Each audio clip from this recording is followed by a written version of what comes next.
भगवती श्री सीता। भारतीय देवियों में सती शिरोमणि भगवती श्री सीता का स्थान सर्वोत्तम है। स्त्री के शील और धैर्य की तो श्री सीता जी के चरित्र में पराकाष्ठा है। यही कारण है कि भारतीय साहित्य के अधिकांश पृष्ठ श्री सीता जी के धवल चरित्र के आज भी साक्षी बने हुए हैं। इतिहास पुराण से लेकर ग्राम गीतोत में श्री सीता जी की समान रूप से प्रतिष्ठा हुई है।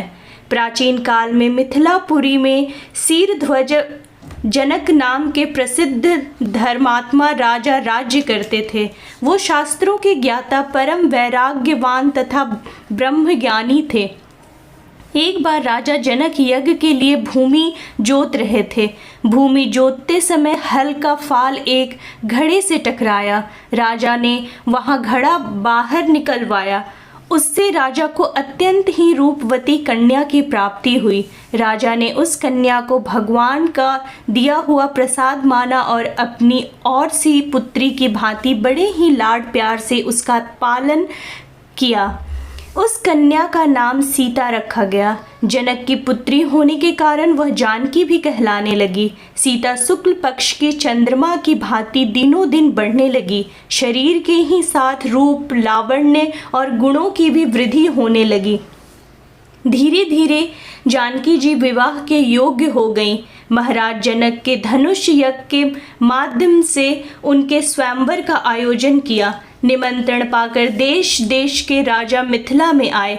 महर्षि विश्वामित्र भी श्री राम और लक्ष्मण के साथ यज्ञोत्सव देखने के लिए मिथिला में पधारे।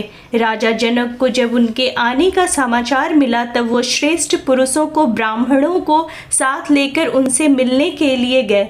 श्री राम की मनोहारिणी मूर्ति देखकर राजा विदेह जनक विशेष रूप से विदेह हो गए। विश्वामित्र जी ने श्री राम के शौर्य की प्रशंसा करते हुए महाराज जनक से अयोध्या के दशरथ नंदन के रूप में उनका परिचय कराया। परिचय पाकर महाराज जनक को विशेष प्रसन्नता हुई। पुष्प वाटिका में श्री राम सीता का प्रथम परिचय हुआ। दोनों चिर प्रेमी एक दूसरे की मनोहर मूर्ति को अपने हृदय में रखकर वापस लौटे। सीता जी का स्वयं आभार हुआ। देश विदेश के राजा, ऋषि, मुनि, नगरवासी सभी अपने अपने नियत स्थान पर आसीन हुए। श्री राम और लक्ष्मण भी श्री विश्वामित्र जी के साथ एक ऊंचे आसन पर विराजमान हुए। भाटों ने महाराज जनक के प्रण की घोषणा की।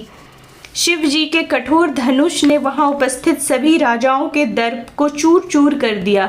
अंत में श्री राम जी विश्वामित्र जी की आज्ञा से धनुष के समीप गए। उन्होंने मन ही मन गुरु को प्रणाम करके बड़े ही लाघव से धनुष को उठा लिया। एक बिजली सी कौंधी और धनुष दो टुकड़े में होकर पृथ्वी पर आ गया। प्रसन्नता के आवेग और सखियों के मंगल गायन के साथ सीता जी ने श्री राम के गले में जयमाला डाली। महाराज दशरथ को जनक का आमंत्रण प्राप्त हुआ। श्री राम के साथ उनके शेष तीनों भाई भी जनकपुर में विवाहित हुए। बारात विदा हुई तथा पुत्रों और पुत्र वधुओं को साथ महाराज दशरथ अयोध्या पहुंचे। श्री राम को राज्याभिषेक के बदले अचानक 14 वर्ष का वनवास हुआ। सीता जी ने तत्काल अपने कर्तव्य का निश्चय कर लिया। श्री राम के द्वारा अयोध्या में रहने के आग्रह के बाद भी सीता जी ने सभी सुखों को तृण के समान त्याग दिया और वो श्री राम के साथ वन गई। सीता जी वन में हर समय श्री राम को स्नेह और शक्ति प्रदान करती रहती थी। श्री राम का अयन रामायण महर्षि विश्वामित्र की यज्ञ रक्षा से प्रारंभ होकर जनकपुर में शक्ति वर्ण पर समाप्त हुआ। वन में रावण के द्वारा सीता हरण करके उन्हें समुद्र के पार लंका ले जाना रामायण में नया मोड़ लाता है। लंका प्रवास भगवती सीता के धैर्य की पराकाष्ठा है। समुद्र को पार करके श्री राम ने रावण के साथ अजय राक्षसों को संहार करके अपनी सीता शक्ति को पुनः प्राप्त किया। भगवती श्री सीता के कारण ही जनकपुर वासियों को श्री राम का दर्शन और लंका वासियों को मोक्ष प्राप्त हुआ।